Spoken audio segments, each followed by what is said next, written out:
प्रिय भक्तों, अगर आप भी चाहते हैं कि आप शनि देव की कुदृष्टि से बचे रहें और आपको शनि देव की सिर्फ आशीर्वाद और असीम कृपा ही प्राप्त हो, तो आप इस महामंत्र का जाप अवश्य करें। इस मंत्र के नियमित 108 बार जाप करने से नकारात्मक ऊर्जा और बुरी शक्तियां समाप्त होती हैं। काला जादू, टोना टोटका और तंत्र बाधा, काला जादू, टोना टोटका और तंत्र बाधा का नाश होता है। व्यक्ति का तेज और आत्मविश्वास बढ़ता है और साथ ही शनि देव की कृपा से उसे अथाह धन की प्राप्ति होती है। इसलिए प्यारे भक्तों, आप इस महामंत्र का जाप अवश्य करें। जिस भी भक्त ने आज तक इस महामंत्र का जाप किया है, उसे सिर्फ शनि देव की असीम कृपा ही प्राप्त हुई है। इसलिए प्यारे भक्तों, आप इस महामंत्र का जाप अवश्य करें। यह मंत्र बहुत ही शक्तिशाली और प्रबल मंत्र है।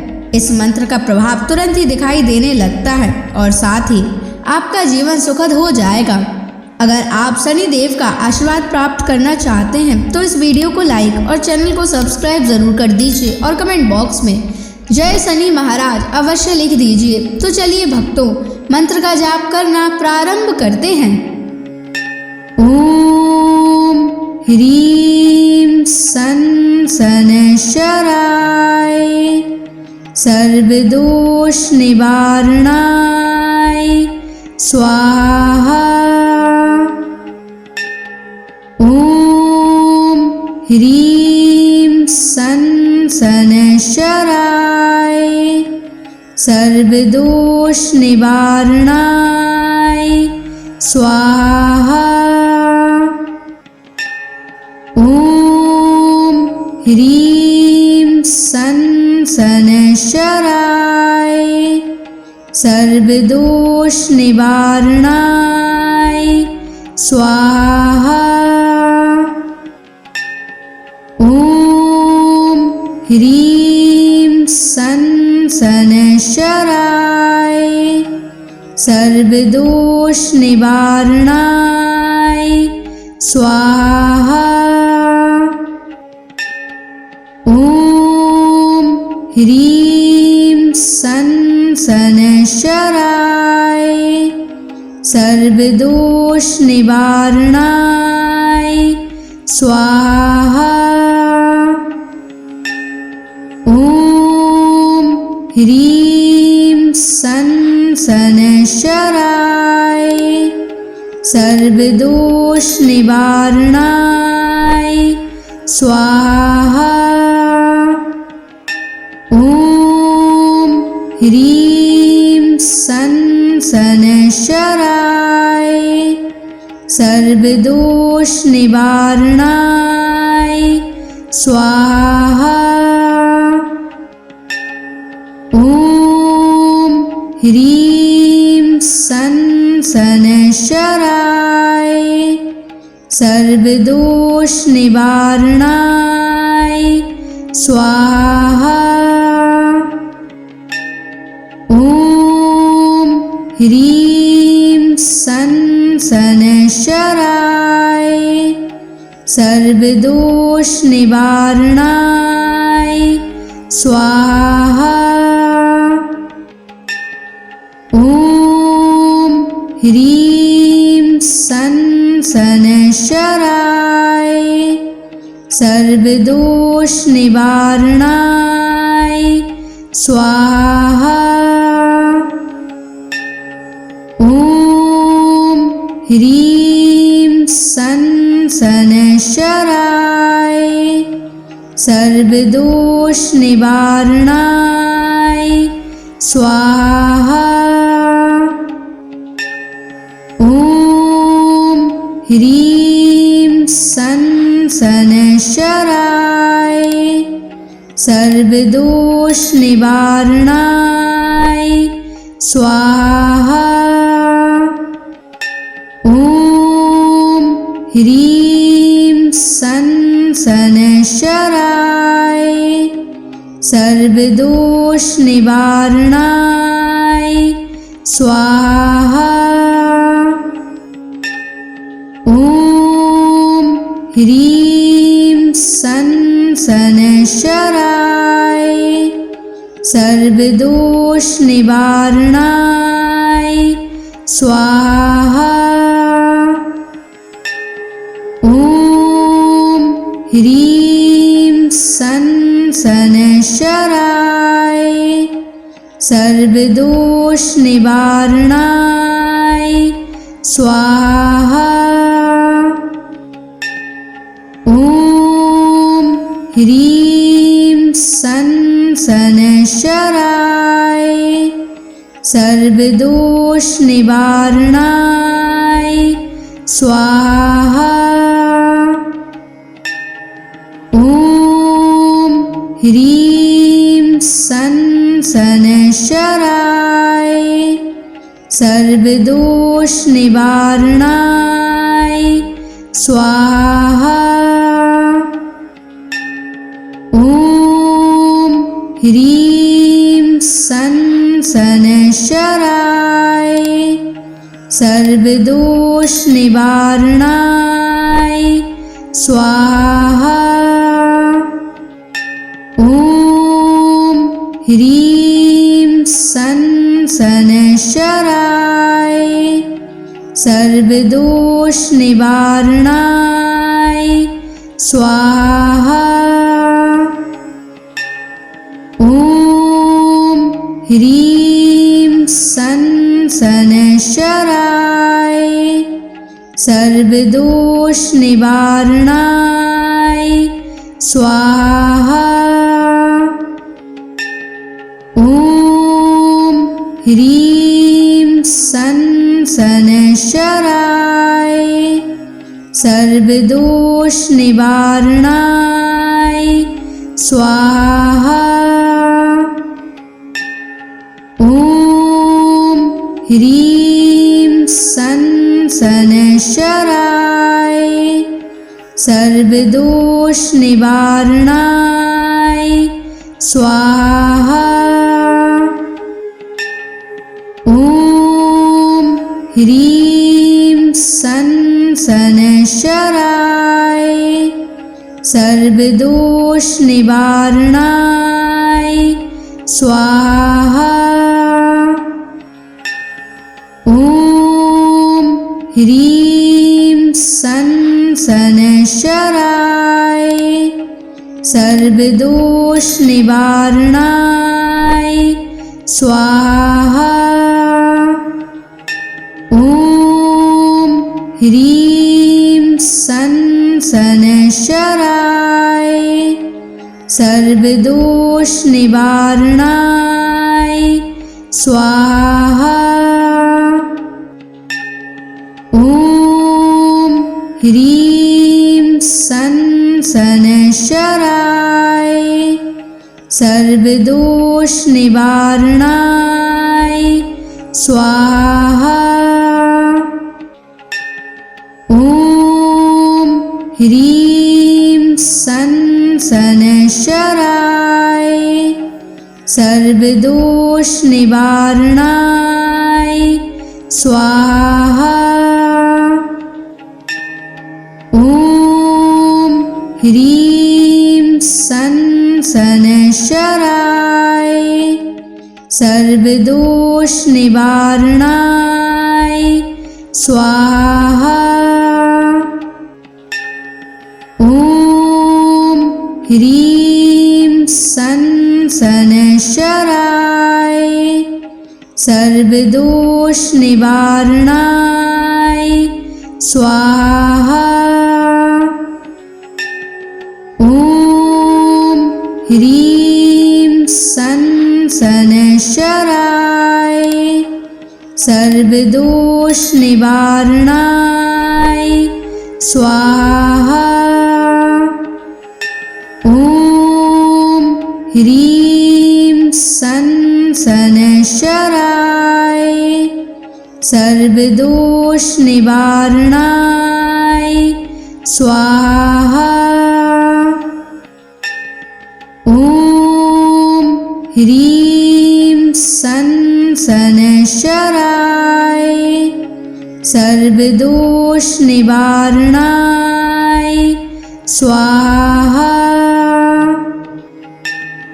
ॐ ह्रीं सन् सनशराय सर्वदोष निवारणाय स्वाहा।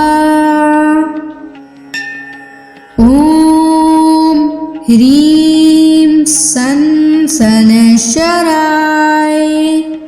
सर्वदोष निवारणाय स्वाहा। ॐ ह्रीं सनशराय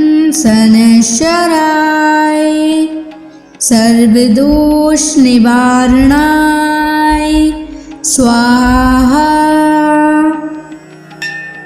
ॐ ह्रीं सनशराय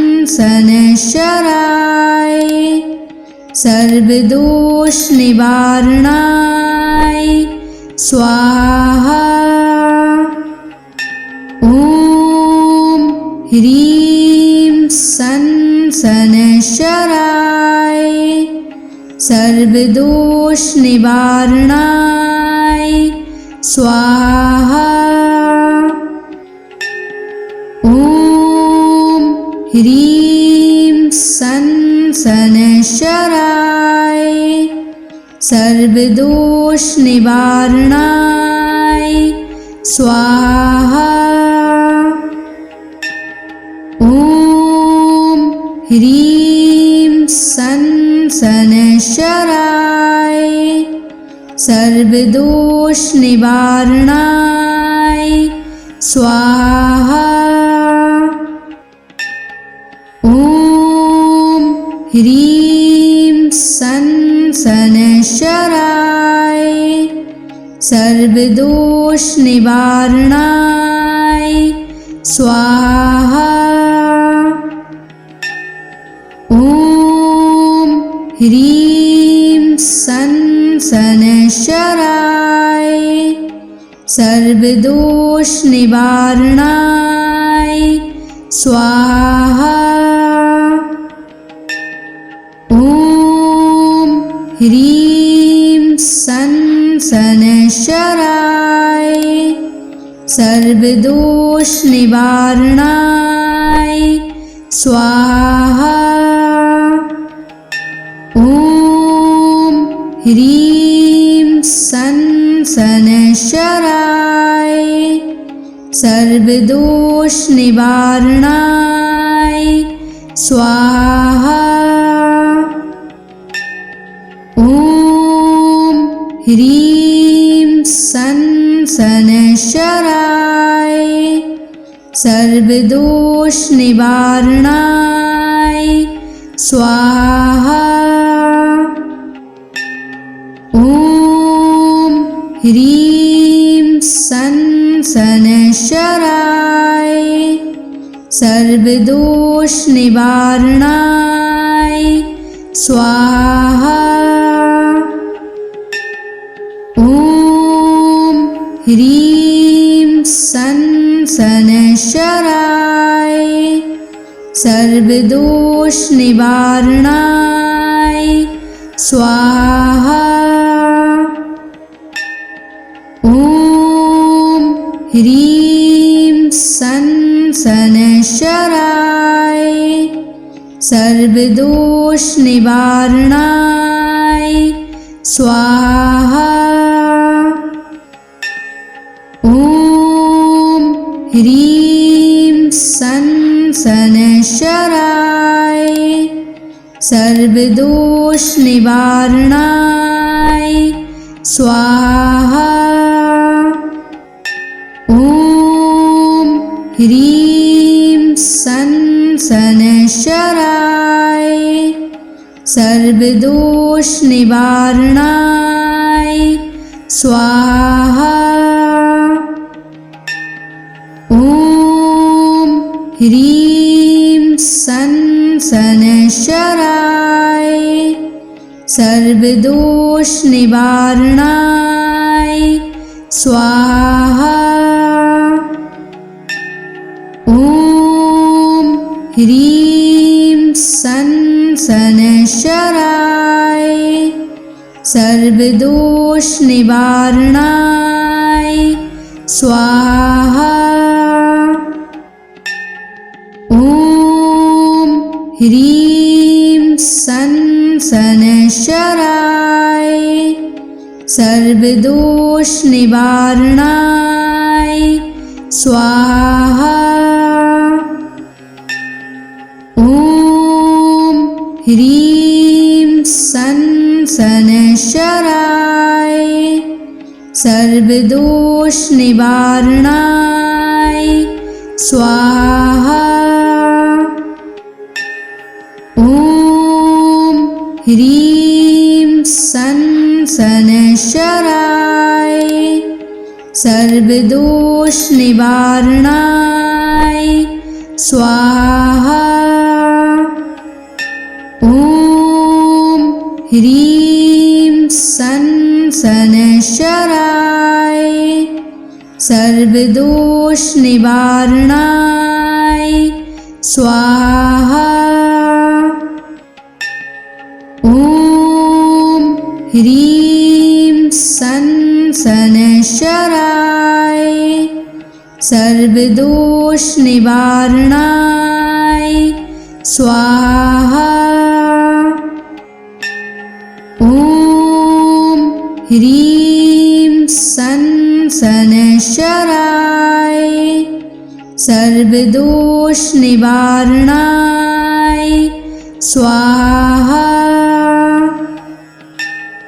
ॐ ह्रीं सन शनैश्चराय सर्वदोष निवारणाय स्वाहा। ॐ ह्रीं सन शनैश्चराय सर्वदोष निवारणाय स्वाहा। ॐ ह्रीं सन शनैश्चराय सर्वदोष निवारणाय स्वाहा। ॐ ह्रीं सन शनैश्चराय सर्वदोष निवारणाय स्वाहा। ॐ ह्रीं सन शनैश्चराय सर्वदोष निवारणाय स्वाहा। ॐ ह्रीं सन शनैश्चराय सर्वदोष निवारणाय स्वाहा। ॐ ह्रीं सन शनैश्चराय सर्वदोष निवारणाय स्वाहा। ॐ ह्रीं सन शनैश्चराय सर्वदोष निवारणाय स्वाहा। ॐ ह्रीं सन शनैश्चराय सर्वदोष निवारणाय स्वाहा। ॐ ह्रीं सन शनैश्चराय सर्वदोष निवारणाय स्वाहा। ॐ ह्रीं सन शनैश्चराय सर्वदोष निवारणाय स्वाहा। ॐ ह्रीं सन शनैश्चराय सर्वदोष निवारणाय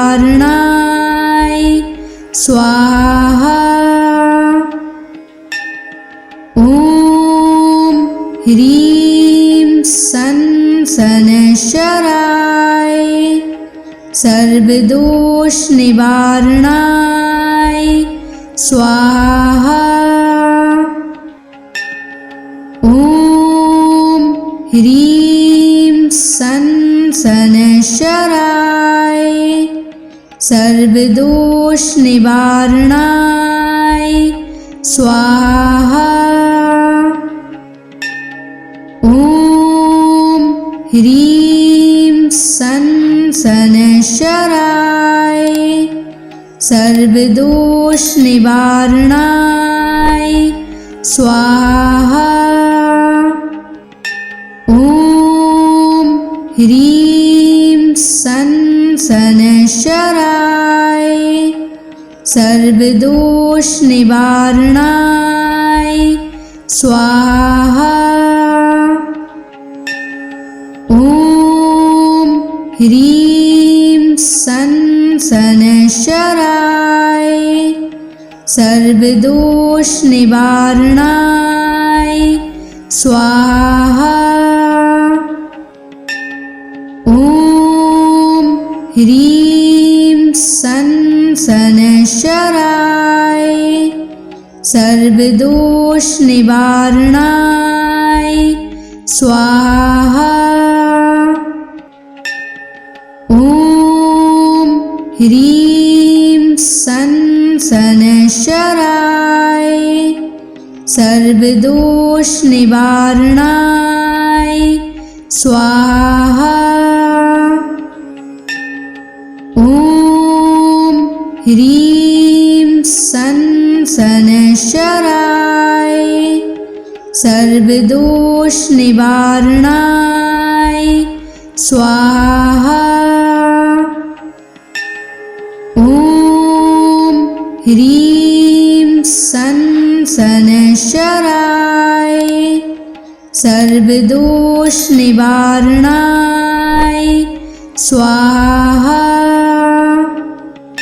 ॐ ह्रीं सन् शनैश्चराय सर्वदोषनिवारणाय स्वाहा। ॐ ह्रीं सन् शनैश्चराय सर्वदोषनिवारणाय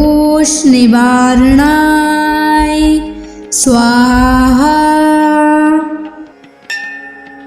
ॐ ह्रीं सन् शनैश्चराय सर्वदोषनिवारणाय स्वाहा।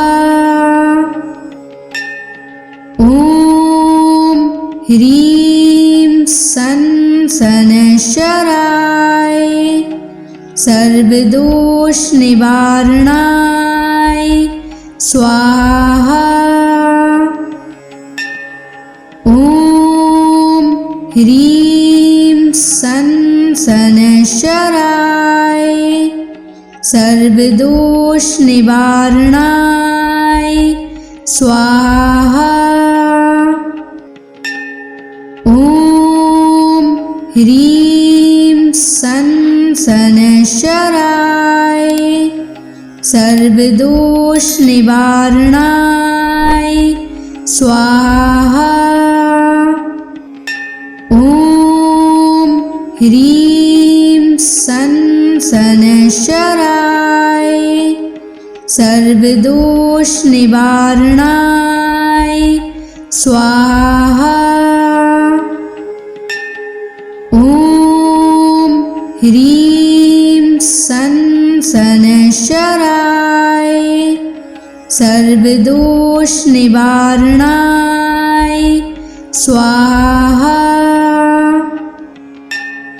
ॐ ह्रीं सन् शनैश्चराय सर्वदोषनिवारणाय स्वाहा। ॐ ह्रीं सन् शनैश्चराय सर्वदोषनिवारणाय स्वाहा।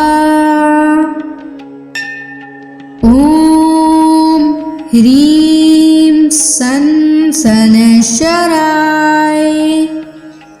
सर्वदोष निवारणाय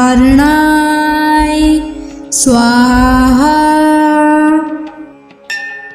ॐ ह्रीं सं शनैश्चराय सर्वदोष निवारणाय स्वाहा। ॐ ह्रीं सं शनैश्चराय सर्वदोष निवारणाय स्वाहा।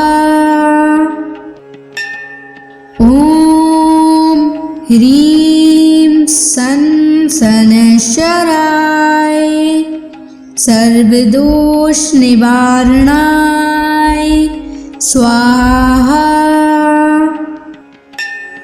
ॐ ह्रीं सं शनैश्चराय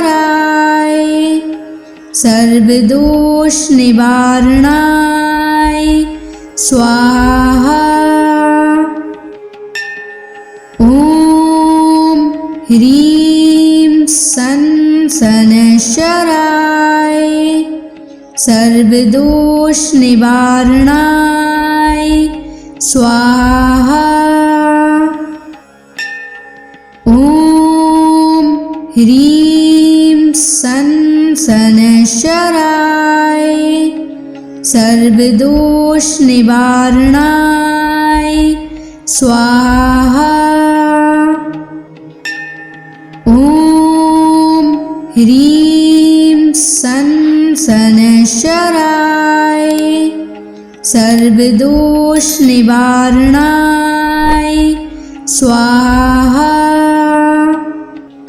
ॐ ह्रीं सं शनैश्चराय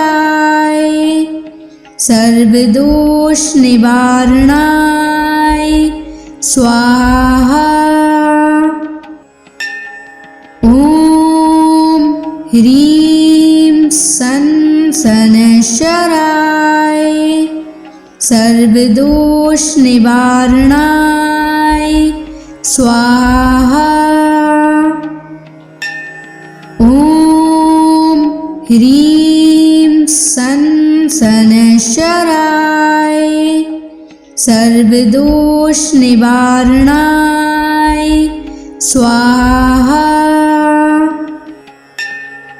ॐ ह्रीं सं शनैश्चराय सर्वदोष निवारणाय स्वाहा। ॐ ह्रीं सं शनैश्चराय सर्वदोष निवारणाय स्वाहा। ॐ ह्रीं सं शनैश्चराय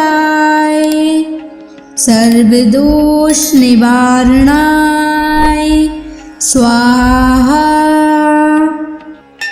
ॐ ह्रीं सं शनैश्चराय सर्वदोष निवारणाय स्वाहा। ॐ ह्रीं सं शनैश्चराय सर्वदोष निवारणाय स्वाहा। ॐ ह्रीं सं शनैश्चराय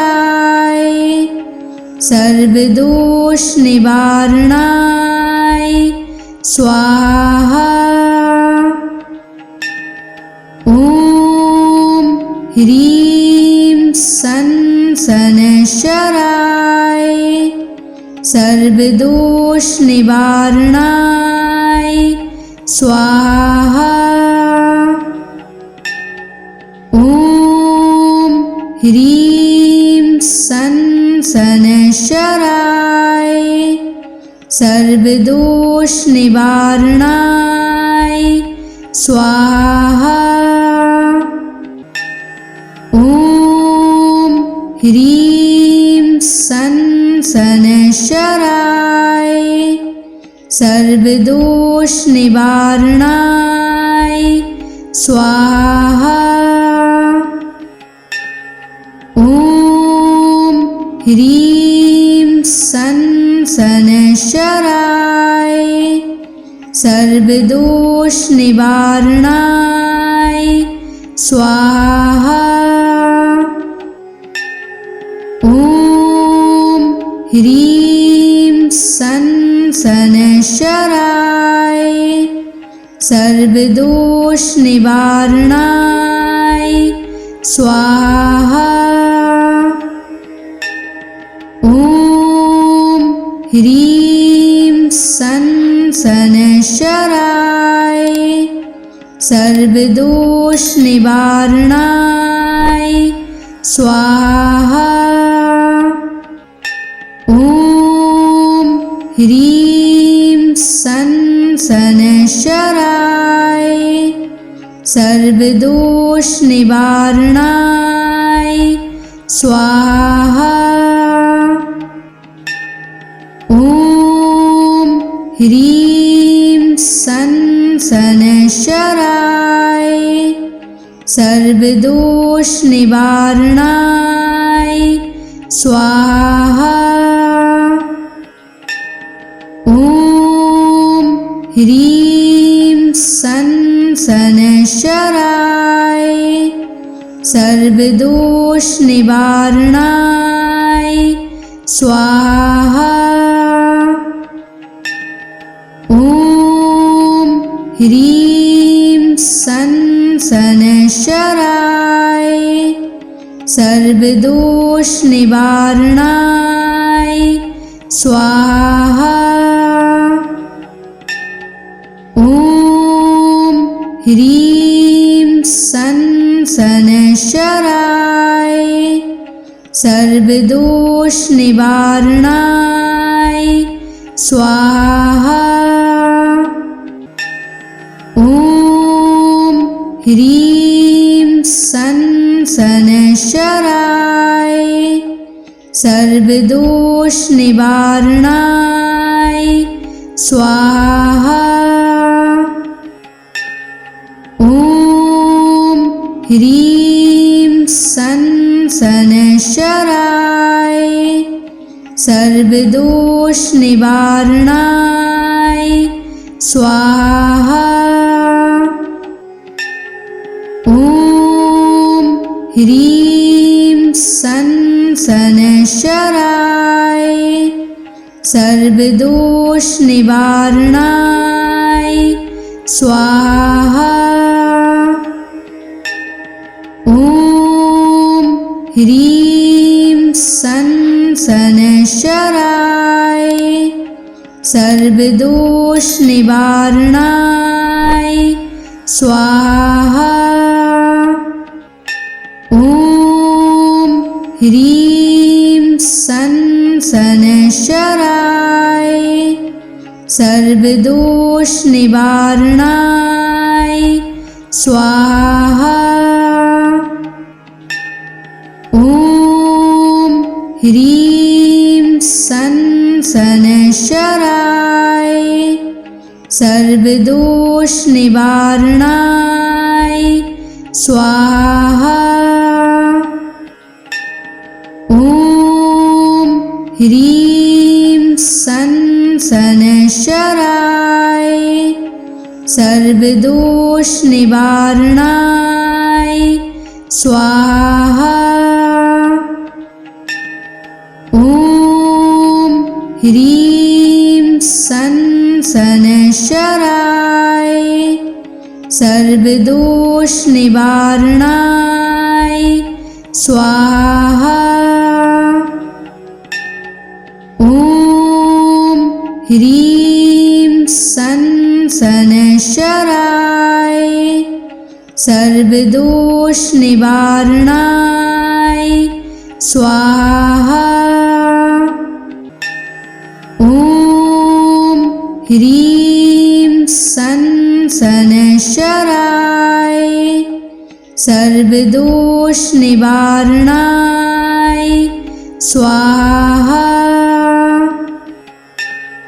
ॐ ह्रीं सन् शनैश्चराय सर्वदोषनिवारणाय स्वाहा। ॐ ह्रीं सन् शनैश्चराय सर्वदोषनिवारणाय स्वाहा।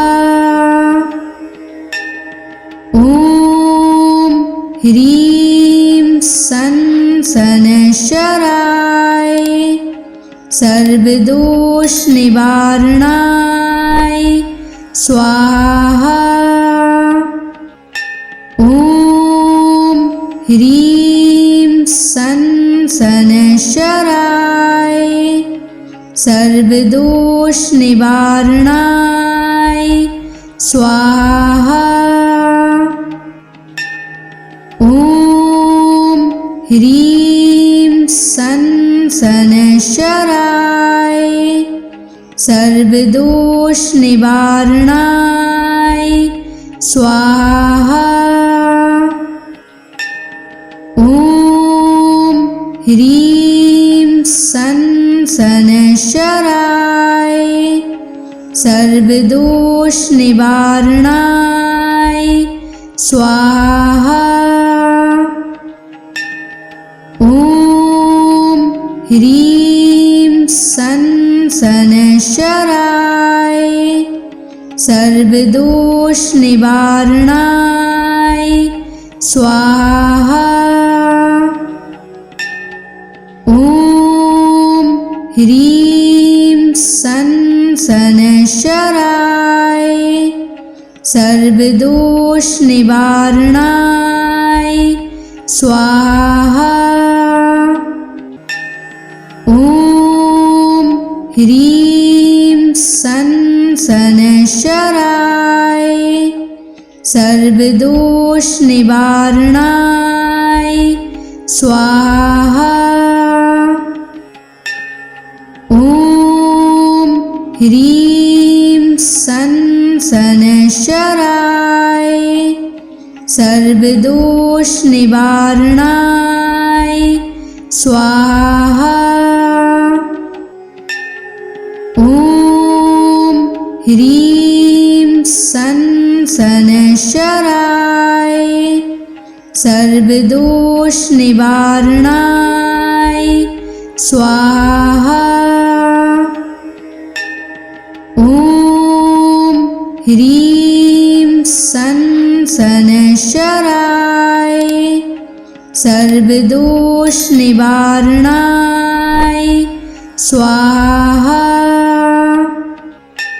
ॐ ह्रीं सन् शनैश्चराय सर्वदोषनिवारणाय स्वाहा। ॐ ह्रीं सन् शनैश्चराय सर्वदोषनिवारणाय स्वाहा। ॐ ह्रीं सन् शनैश्चराय सर्वदोषनिवारणाय स्वाहा। ॐ ह्रीं सन् शनैश्चराय सर्वदोषनिवारणाय स्वाहा। ॐ ह्रीं सन् शनैश्चराय सर्वदोषनिवारणाय स्वाहा। ॐ ह्रीं सन् शनैश्चराय सर्वदोषनिवारणाय स्वाहा। ॐ ह्रीं सन् शनैश्चराय सनशराय सर्वदोष निवारणाय स्वाहा। ओम ह्रीं सनशराय सर्वदोष निवारणाय स्वाहा। ओम ह्रीं सनशराय सर्वदोष निवारणाय स्वाहा। ओम ह्रीं सनशराय सर्वदोष निवारणाय स्वाहा। ओम ह्रीं सनशराय सर्वदोष निवारणाय स्वाहा। ओम ह्रीं सनशराय सर्वदोष निवारणाय स्वाहा। ओम ह्रीं सनशराय सर्वदोष निवारणाय स्वाहा। ओम ह्रीं सनशराय सर्वदोष निवारणाय स्वाहा। ओम ह्रीं सनशराय सर्वदोष निवारणाय स्वाहा।